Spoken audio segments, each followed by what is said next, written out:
파수꾼 동지 여러분께 문화 인사드립니다. 목요 강설 시간에 현월TV 윤목사입니다.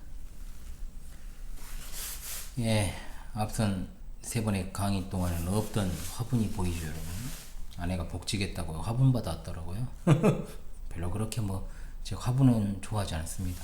그렇게 좋아하지 않는데 그래도 제법 예쁘더라고요. 그래가지고 뒤에 놔뒀다가 그냥 심심한데 앞에 좀 놔둬보자 해가지고 좀 놔둔 거니까 언제 또 사라질지 몰라요.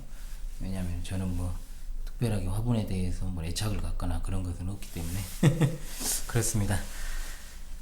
목요 강설이라는 시간을 따로 뒀지만 원래 그랬죠. 자, 목요 특강과 중복되는 이제 특성이 있기 때문에 목요 강설로 소개를 했습니다. 자, 어제 하나님의 작정에 관한 서열의 문답 해설 7에서 8문답과 관련한 하나님의 말씀을 그래도 비슷한 주제의 말씀을 강설해야 되겠다 싶어가지고 이 부분을 좀 다뤄야 되겠다. 왜 요셉은 이제 한번 제가 다뤘으니까 욥에 대해서는 다음에 한번 또 다룰 일이 있겠죠. 요셉은 여러분들이 검색을 하셨을 때 하나님의 섭리에 기대어라는 강설이 있을 것입니다. 그 부분을 한번 보시고요. 오늘은 아브라함과 관련한 하나님의 구원 작정과 섭리에 대해서 상고하는 본문을 가지고 말씀을 전하려고 합니다. 먼저 하나님 말씀을 제가 읽고 시작을 하도록 하겠습니다. 창세기 12장 10절로 13장 2절까지 말씀입니다. 창세기 12장 10절로 13장 2절입니다. 그 땅에 기근이 들었으므로 아브라함이 애굽에 거류하려고 그리로 내려갔으니 이는 그 땅에 기근이 심하였습니다. 그가 애굽에 가까이 이르렀을 때 그의 아내 사라에게 말하되 내가 알기에 그대는 아리따운 여인이라 애굽 사람이 그대를 볼 때 이르기를 이는 그의 아내라 하여 나는 죽이고 그대는 살리리니 원하건대 그대는 나의 누이라 하라. 그러면 내가 그대로 말미암아 안전하고 내 목숨이 그대로 말미암아 보존되리라 하니라. 아브라함이 애굽에 이르렀을 때 애굽 사람들이 그 여인이 심히 아리따움을 보았고 바로의 고관들도 그를 보고 바로 앞에서 칭찬함으로 그 여인을 바로의 궁으로 이끌어 들인지라. 이에 바로가 그로 말미암아 아브라함을 후대함으로 아브라함이 양과 소와 노비와 암수나 아기와 낙타를 얻었더라. 여호와께서 아브라함의 아내 사레의 일로 바로와 그 집에 큰 재앙을 내리신지라. 바로가 아브라함을 불러서 이르되 내가 어찌하여 나에게 이렇게 행하였느냐? 내가 어찌하여 그를 내 아내에게 아내라고 내게 말하지 아니하였느냐? 내가 어찌 그를 누이라 하여 내가 그를 데려다가 아내를 삼게 하였느냐? 내 아내가 여기 있으니 이제 데려가라 하고 바로가 사람들에게 그의 일을 명하매 그들이 그와 함께 그의 아내와 그의 모든 소유를 보내었더라. 아브라함이 애굽에서 그와 그의 아내와 모든 소유와 롯과 함께 네겝으로 올라가니 아브라함에게 가축과 은과 금이 풍부하였더라. 아멘. 이 시간도 성삼일체 하나님께서 여러분과 함께 하시므로 삼일체 하나님의 깊고도 놀라운 뜻을 깨닫게 되는 은혜가 있으시길 바랍니다. 우리가 성경을 대할 때요, 특히 이제 구약 성경에 인물들이 많이 나오잖아요. 모범적 접근을 통한 도덕적 설교를 좀 주의할 필요가 있겠다 말씀을 드렸습니다. 아브라함이 믿음의 조상이요 위대한 사람이었기에 하나님께서 그를 선택하셨다거나 또는 아브라함은 뭔가 특별한 것이 있어서 마땅히 그를 바라보는 우리가 본받아야 된다라는 식의 해설은 그야말로 성경과 우리 신앙을 일치시키기 더 어려워지는 그런 어떤 걸림돌이라고 할 수 있습니다. 일례를 들어보죠.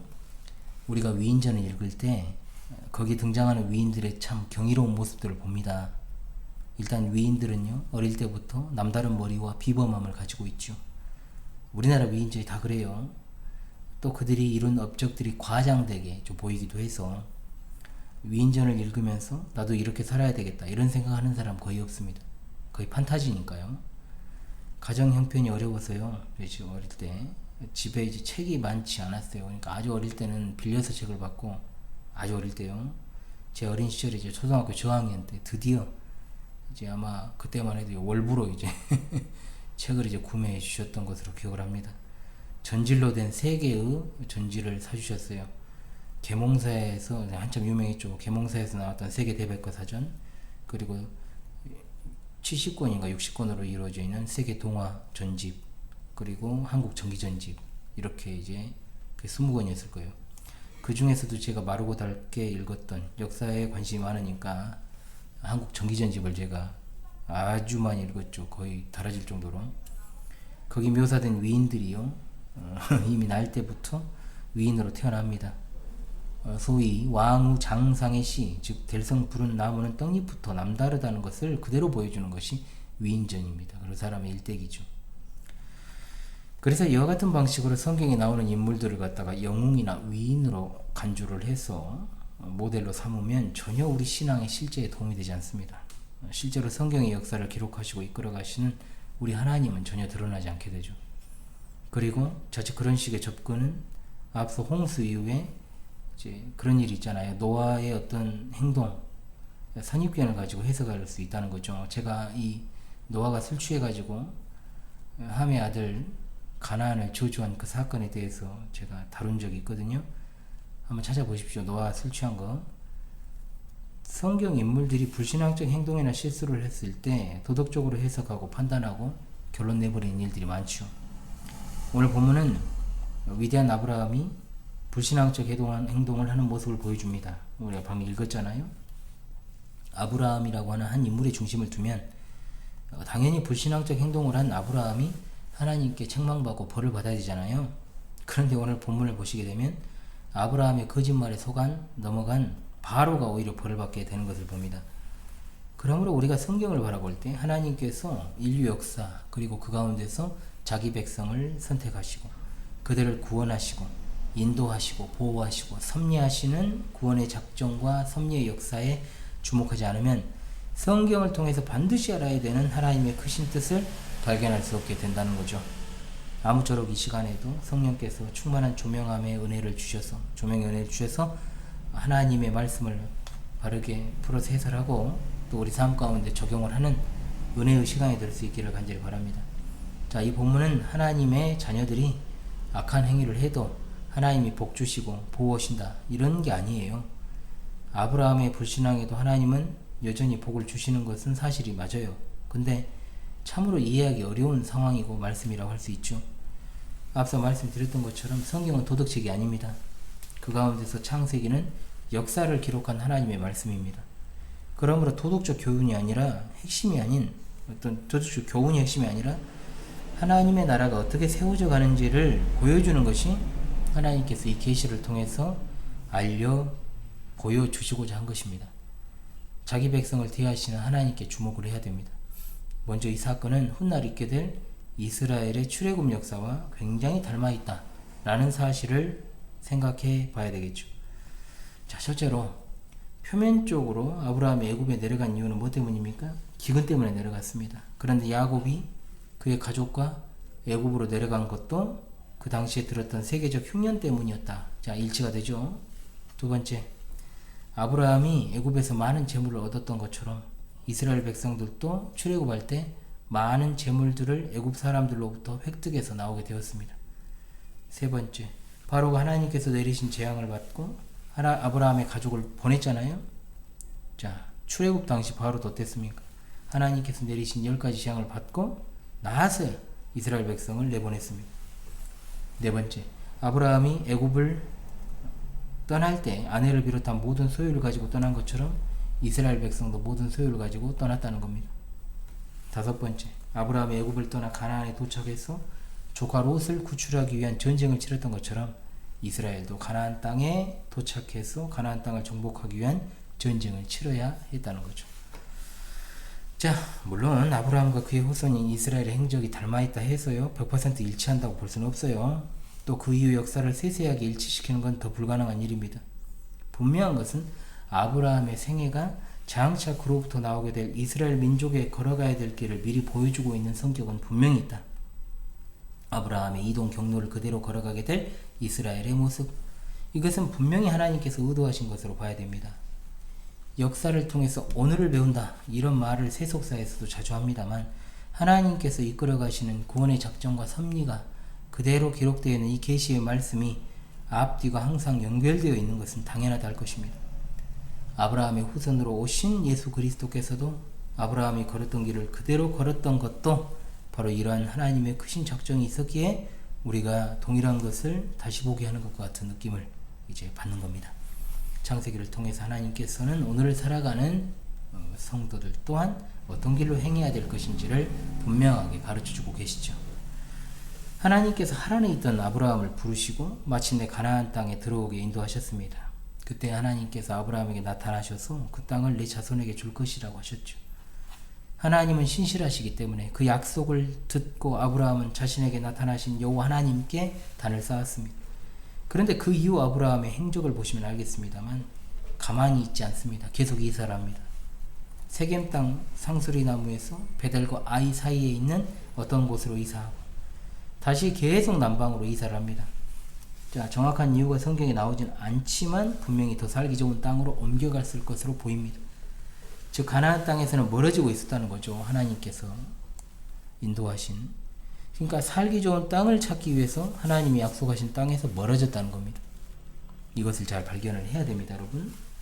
물론 아예 멀어진 것 아니에요. 그래도 마음만 먹으면 언제든지 리턴할 수 있는 가나안 땅 인근에서 아브라함이 살았던 겁니다.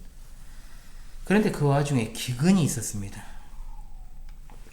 그 기근이 심함으로 아브라함은 가나안 땅에서 아예 떠나서 애굽으로 이사를 가기로 결정합니다. 인간적으로 봤을 때 아브라함의 이사는 너무 당연합니다.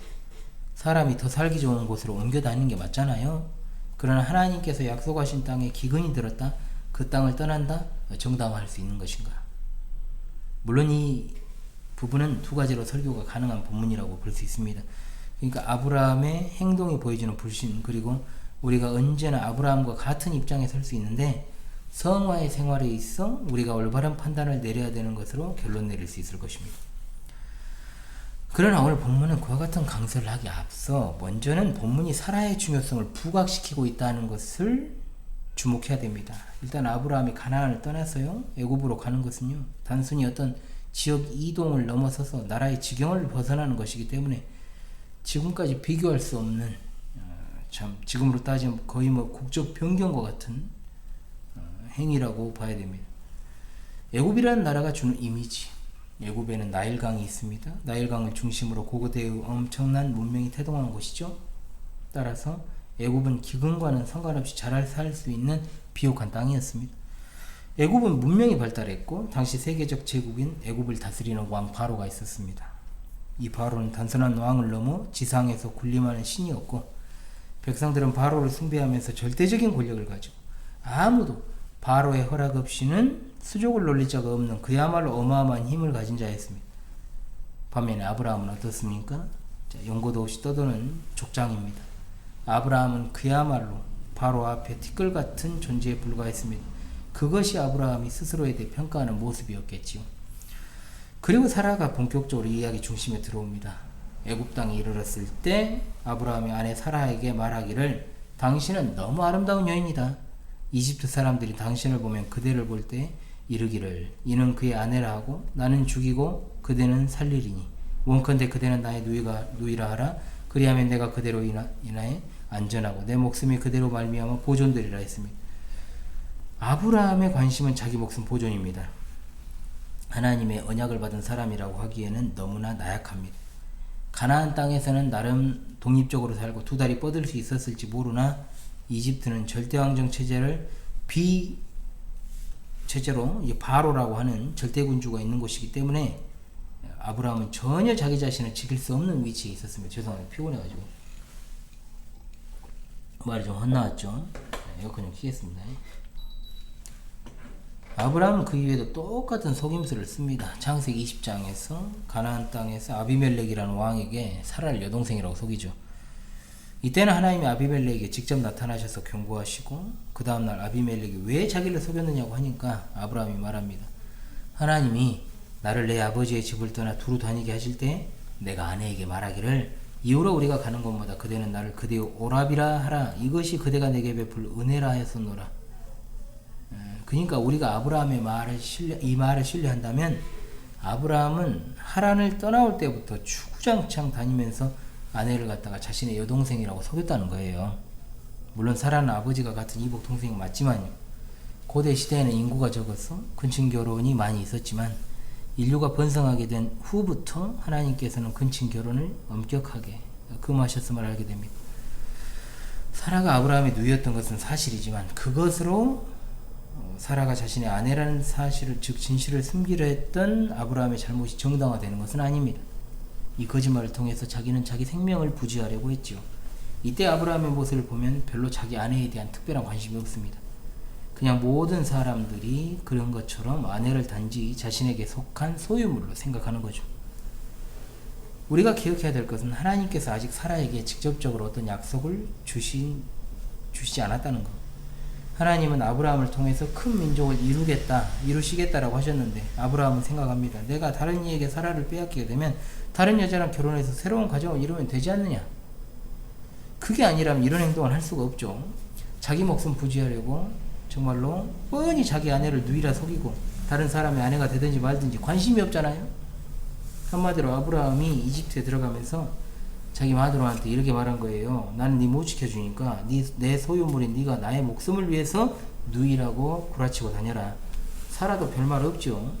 속으로는 욕했을지 모르지만 어찌되었든 시대가 시대이니만큼 그 사실을 자연스럽게 받아들였을 것으로 보입니다. 아우, 눈이 필요합니다. 자기 백성을 향하신 하나님의 구원의 작정 안에서 성경을 다시 봅시다. 아담과 하와를 창조하신 우리 하나님께서 이제 아브라함과 사라를 통해서 새로운 나라를 세우려고 하십니다.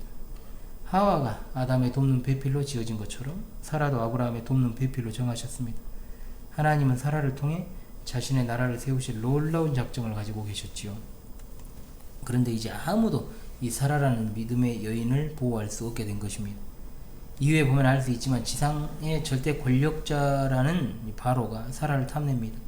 마치 사탄이 하와를 자기 편으로 끌어들이려고 유혹했던 것처럼 바로도 자신의 막강한 권력으로 사라를 차지하려고 했죠.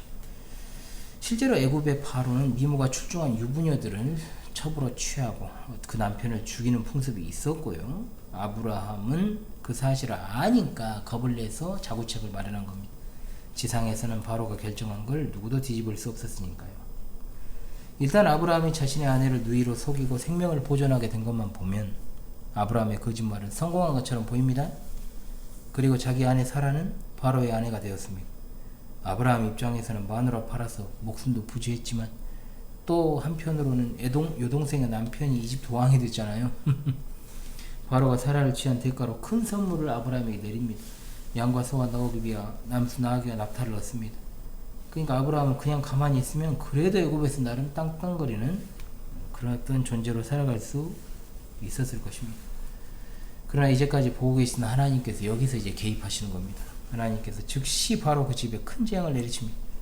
성경에는 그 재앙이 어떤 재앙인지 잘 자세하게 구체적으로 나오진 않습니다.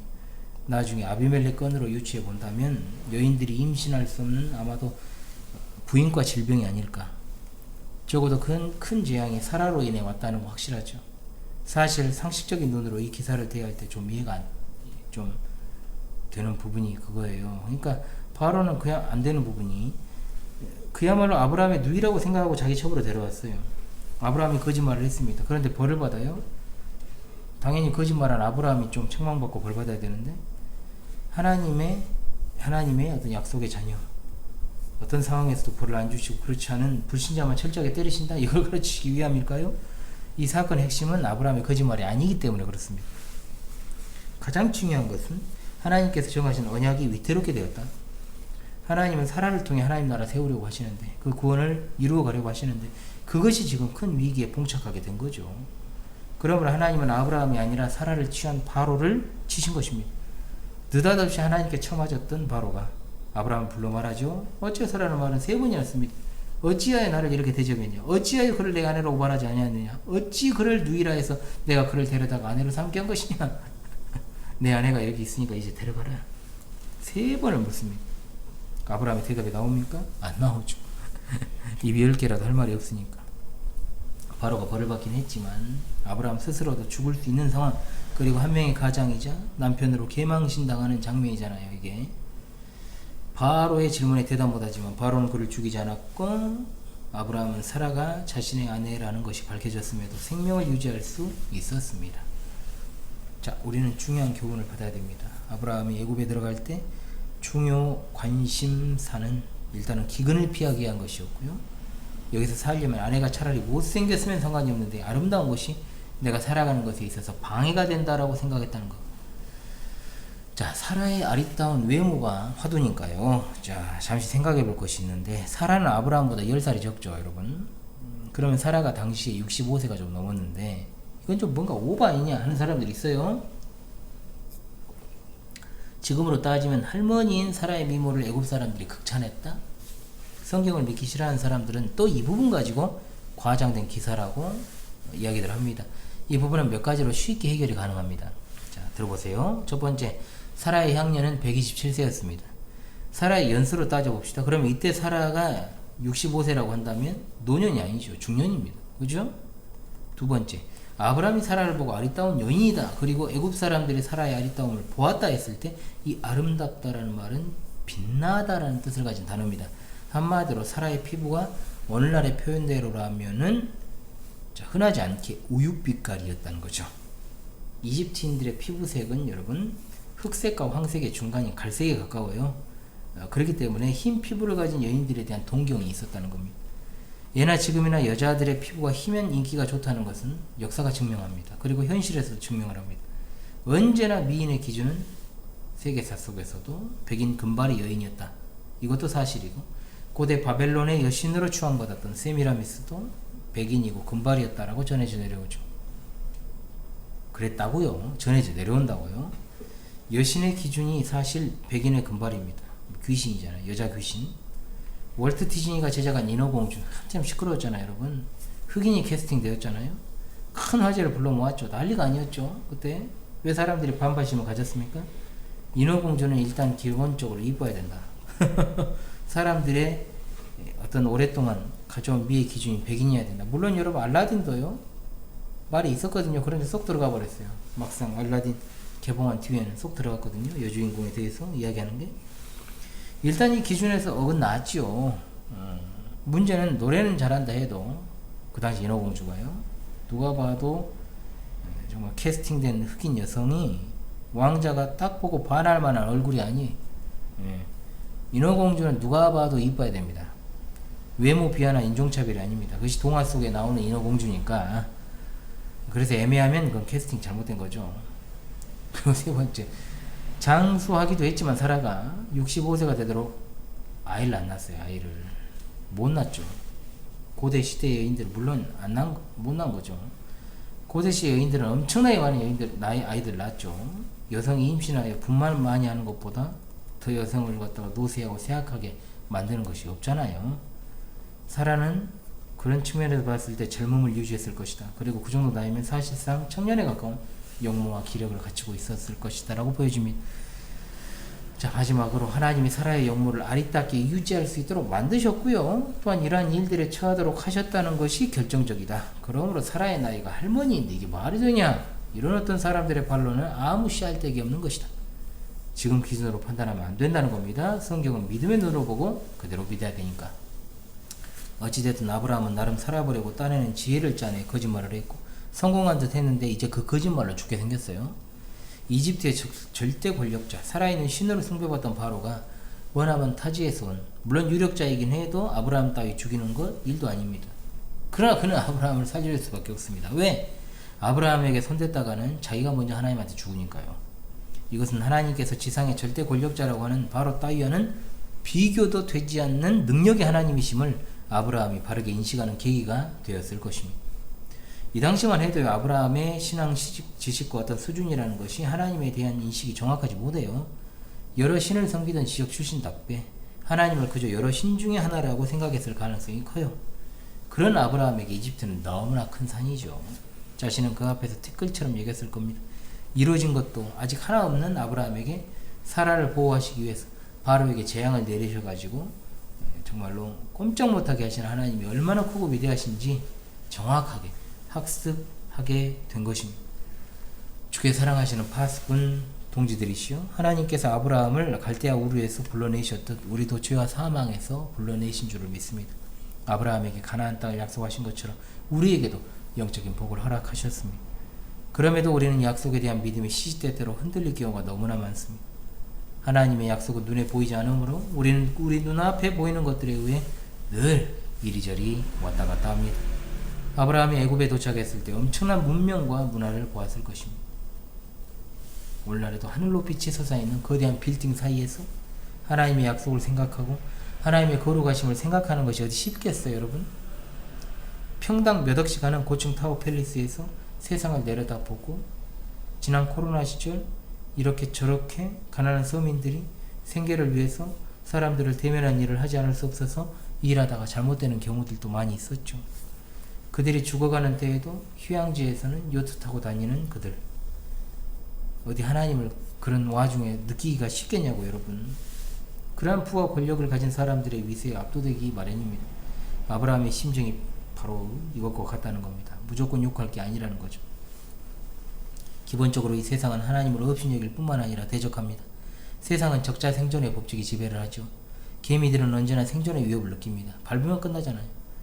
그러다 보니까 그리스도인이라고 하는 사람들도 거짓말을 밥 먹듯이 하며 살아갑니다. 특히 거짓말을 했을 때 피해보는 사람만 없으면 정말 쉽게 거짓말을 해요. 아브라함이 거짓말을 할 때 똑같은 심정이었을 겁니다. 자기는 목숨을 구하고 살아는 이 제국의 왕비가 되고 바로는 아름다운 여인을 얻어서 줬고 또 자기는 대가로 재물도 얻고 누이 좋고 매부 좋고 정말로 everyone will be happy 아니에요? 정말 everybody fine be okay잖아요? 하지만 하나님 보시기엔 진짜 심각하잖아요. 왜냐? 하나님의 약속이 위기에 빠지니까. 그래서 하나님께서 직접적으로 개입하신 겁니다. 아브라함의 거짓말에도 불구하고 하나님은 영원하신 그분의 구원의 작정을 방해 없이 이루어 가십니다. 아멘. 이것은 우리도 마찬가지입니다. 하나님의 약속에 굳게 서리라 찬송을 그렇게 많이 불러도 흔들릴 수 있습니다. 죄를 지을 수도 있습니다. 하나님께서 그러나 자신의 뜻과 그 작정을 이루어 가심을 잊어서는 안 됩니다. 그러므로 이제 우리는 무엇을 해야 됩니까? 죄짓기를 그치고 약속을 이루어 가시는 신실하신 하나님만 신뢰해야 됩니다. 이 세상은 우리가 보기에 대단히 크게 보입니다. 그러나 우리가 섬기는 하나님은 절대 어떤 것과도 비교할 수 없을 정도로 위대하신 분이심을 기억합시다. 이것은 오직 참된 믿음을 가진 자만 볼 수 있습니다. 하나님은 자신이 세우려고 하시는 하나님 나라를 굳건하게 세워 가실 것입니다. 그러면 이제 우리는 우리의 생명을 보존하려 하는 모든 시도와 수단을 내려놓아야 됩니다. 만왕의 왕 만주의 주 예수 그리스도를 붙잡읍시다. 예수 그리스도만을 굳게 붙잡는 믿음이 성경을 하나님의 구원의 작정과 섭리사로 믿는 믿음, 이것이 바로 오늘 여러분의 마음속에 강력하게 뿌리 내리기를 간절히 소망합니다. 아멘. 오늘 아브라함을 통해 주시는 하나님의 작정과 섭리에 대한 말씀을 여러분들에게 전달하는 것으로 마무리하도록 하겠습니다. 여러분, 금요 독서회가 끝났기 때문에 내일은 특별한 영상은 없을 예정입니다. 그러다가도 혹시나 제가 미 방송분이 있으면 제가 편집해서 올리는 일들을 이제 그것은 그때 하도록 하겠습니다. 조금씩 여러분 이제 또 한 주가 마무리되고 수련회 캠프가 다가오는데 참 걱정이 태산입니다. 여러분 기도해 주시기를 바랍니다. 지금까지 목요 강설의 현월TV 윤목사였습니다. 여러분 수고하셨습니다.